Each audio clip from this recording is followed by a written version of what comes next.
Teman-teman pasti sudah tahu ya bahwa penjual-penjual telepon genggam itu terkenal dengan mudahnya menarik minat dan perhatian kita kepada suatu merek yang mereka jual gitu. Bahkan sampai ada candaannya di dunia maya. Nama saya Stanley Jonathan Wahyudi dengan NIM 27022 dari kelas LR01. Pada video ini saya akan menjelaskan mengenai kalimat efektif. Nah, sebelum kita masuk lebih dalam lagi pada pembahasan kalimat efektif, baiknya kita memahami dahulu, apa sih kalimat efektif itu? Kalimat efektif adalah kalimat yang disusun sedemikian rupa sehingga memenuhi syarat-syarat kalimat efektif, sehingga bisa menyampaikan gagasan, pikiran, perasaan, atau fakta yang ingin disampaikan oleh pembicara atau penulis kepada pendengar atau pembaca. Dari sini kita bisa simpulkan bahwa kalimat efektif itu dapat mengurangi salah pahaman dan kesalahan informasi ketika disampaikan kepada pendengar atau pembaca. Secara keseluruhan terdapat 6 syarat kalimat efektif.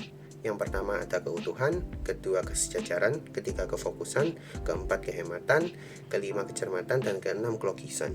Syarat yang pertama yang akan kita bahas adalah keutuhan. Keutuhan di sini berarti suatu kalimat itu harus benar secara gramatikal dan mampu menyampaikan makna yang sesuai dan sama seperti yang ingin disampaikan oleh penutur atau penulis. Di sini saya ada satu contoh kalimat yang tidak efektif. Bagi peserta yang sudah makan tidak boleh makan lagi. Di sini makna yang disampaikan itu belum tentu sesuai dengan apa yang ingin disampaikan. Karena kalau kita baca sekilas, di sini berarti menurut peserta yang sudah makan tidak boleh makan lagi.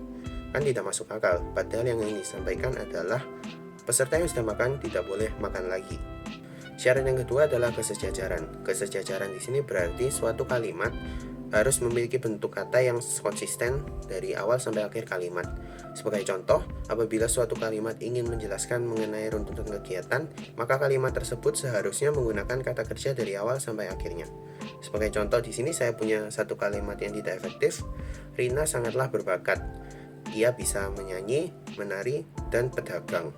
Nah, di sini kalimat ini menjelaskan tentang kemampuan Rina, tetapi salah satunya malah menggunakan kata benda. Jadi, kalimatnya tidak efektif. Seharusnya pedagang diganti menjadi berdagang. Syarat yang ketiga adalah kefokusan. Dari pertama mendengar saja kita sudah bisa tahu ya artinya apa.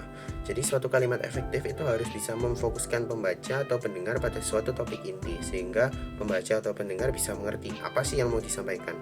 Sebagai contoh, saya punya kalimat tidak efektif di sini.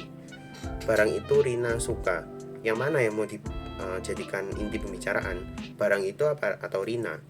Jadi di sini kalau kita ingin menjadikan kalimatnya fokus dan efektif, maka kita bisa ubah menjadi Rina suka barang itu.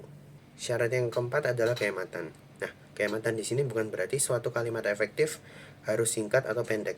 Tetapi kalimat efektif harus menggunakan kata-kata seminimal mungkin, tetapi masih memenuhi syarat gramatikal dan mampu menyampaikan makna yang sama. Di sini saya ada satu contoh kalimat tidak efektif secara kehematan, yaitu ada banyak macam-macam barang yang dijual di toko Doni. Nah, di sini banyak dan macam-macam itu sama-sama jamak.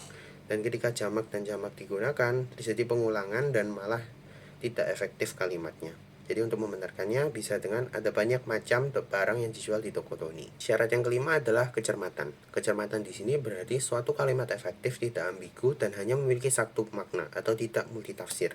Jadi di sini saya punya contoh kalimat yang tidak efektif apabila kita lihat dari syarat kecermatan. Stadion kota yang terkenal itu mendapatkan apresiasi dari pemerintah. Di sini tidak jelas ya yang dimaksud terkenal itu stadion atau kotanya. Dari sini kita bisa pecah. Apabila kita ingin mengatakan bahwa stadionnya yang terkenal, maka kita bisa katakan stadion yang terkenal itu mendapatkan apresiasi dari pemerintah. Nah, syarat terakhir dari suatu kalimat efektif atau syarat yang keenam adalah kelogisan. Kelogisan di sini berarti suatu kalimat efektif harus logis dan bisa diterima di akal. Ejaan dari kata-kata dari kalimat aktif juga harus diperhatikan. Di sini saya punya contoh suatu kalimat tidak efektif menurut kelogisan. Waktu dan tempat kami persilahkan.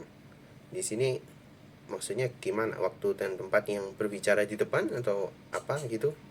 Jadi di sini kita bisa perbaiki dengan langsung memasukkan nama dari orang yang kita undang ke depan. Jadi seperti contoh, Pak Doni kami persilahkan. Nah, 6 syarat tadi adalah syarat-syarat yang harus dipenuhi oleh suatu kalimat untuk dapat dikatakan sebagai kalimat yang efektif. Untuk rekap ulang, syarat pertama ada keutuhan, yang kedua ada kesejajaran, ketiga kefokusan, keempat kehematan, kelima kecermatan, dan yang keenam itu kelogisan. Sekian dari saya, terima kasih.